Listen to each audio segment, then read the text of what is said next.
संविधान के भाग 4 में उल्लिखित नीति निर्देशक तत्वों को अनुच्छेद 36 से 51 में दिया गया है। तो आइए एक एक करके इन अनुच्छेदों को देखते हैं।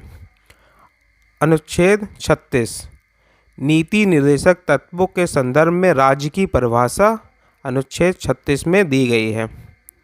अनुच्छेद 37 नीति निर्देशक तत्वों को न्यायालय द्वारा प्रवर्तनीय इनफोर्सेबल न होते हुए भी देश के शासन में मूलभूत माना गया है तथा विधि बनाने में इन सिद्धांतों को लागू करना राज्य का कर्तव्य होगा।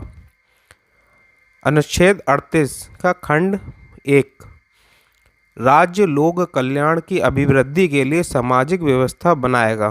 राज्य ऐसी सामाजिक व्यवस्था करे जिसमें सामाजिक, आर्थिक और राजनीतिक न्याय राष्ट्रीय जीवन की सभी संस्थाओं को अनुप्रमाणित करे, भरसक प्रभावी रूप से स्थापना और संरक्षण करके लोक कल्याण की अभिवृद्धि का प्रयास करेगा।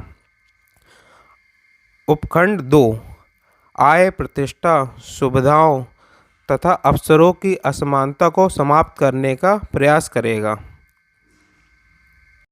45 राज्य द्वारा अनुसरणीय कुछ नीति तत्व हैं का पुरुष और स्त्री सभी नागरिकों को आजीविका के पर्याप्त साधन प्राप्त करने का अधिकार है। समुदाय के भौतिक संसाधनों का उचित वितरण एवं स्वामित्व। उत्पादन के साधनों का विकेंद्रीकरण। स्त्रियों व पुरुषों को सामान्य कार्य के लिए समान वेतन दिया जाएगा। पुरुष और स्त्री कर्मकारों के स्वास्थ्य और शक्ति का तथा बच्चों की सुकुमार अवस्था का दुरुपयोग न हो और आवश्यकता से विवश होकर नागरिकों को ऐसे रोजगार में ना जाना पड़े जो उनकी आयु व शक्ति के अनुकूल ना हो।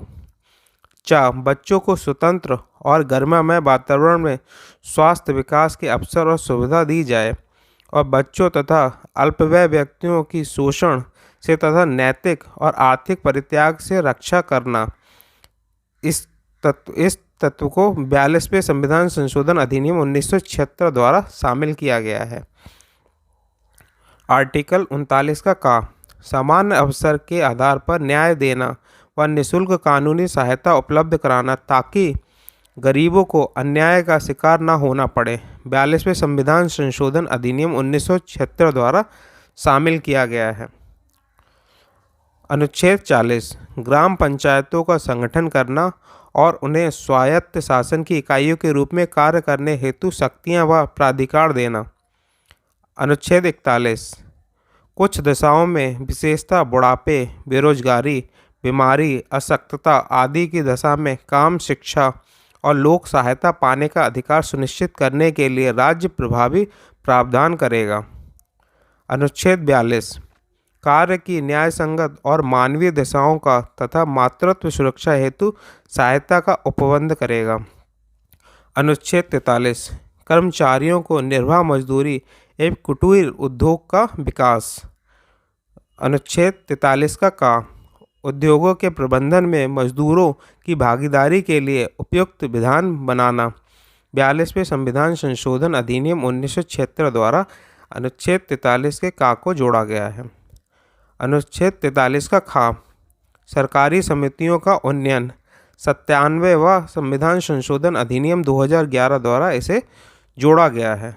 44 अनुच्छेद 44 नागरिकों के लिए एक समान नागरिक संहिता लागू करने का प्रयास राज्य करेगा।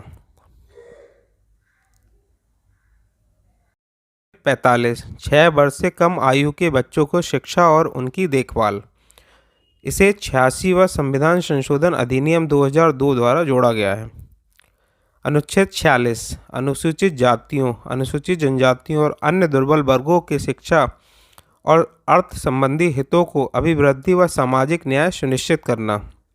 अनुच्छेद 47 में लोगों के पोषाहार स्तर व जीवन स्तर को ऊंचा करने तथा लोक स्वास्थ्य के सुधार को प्राथमिक कर्तव्य मानना तथा मादक पेयों व हानिकारक नशीले पदार्थों के सेवन का प्रतिषेध करने का प्रयास राज्य करेगा। अनुच्छेद 48 कृषि तथा पशुपालन का संगठन आधुनिक वैज्ञानिक प्रणालियों के अनुसार करना तथा गायों, बछड़ों व अन्य दुधारू या बाहक पशुओं की नस्लों का परीक्षण परिरक्षण और सुधार करना व उनके वध का प्रतिषेध करने के लिए राज्य कदम उठाएगा। अनुच्छेद 48 का पर्यावरण के संरक्षण व संवर्धन तथा वन व वन्य जीवों की रक्षा का प्रयास राज्य करेगा। 42वें संविधान संशोधन अधिनियम 1976 द्वारा इसे जोड़ा गया है। अनुच्छेद 49 राष्ट्रीय महत्व के स्मारकों, स्थानों और वस्तुओं का संरक्षण करना। अनुच्छेद 49 में यह कहा गया है कि राज्य राष्ट्रीय महत्व के स्मारकों, स्थानों और वस्तुओं की संरक्षण करने का प्रयास करेगा। अनुच्छेद 50 राज्य की लोक सेवाओं में कार्यपालिका से न्यायपालिका के पृथक्करण हेतु राज्य द्वारा कदम उठाना। अनुच्छेद 51 अंतर्राष्ट्रीय शांति एवं सुरक्षा की अभिवृद्धि, राष्ट्रों के बीच न्याय संगत व सम्मानपूर्ण संबंधों और अंतर्राष्ट्रीय विवादों को मध्यस्थता से निपटाने के लिए प्रोत्साहन करने का प्रयास करेगा।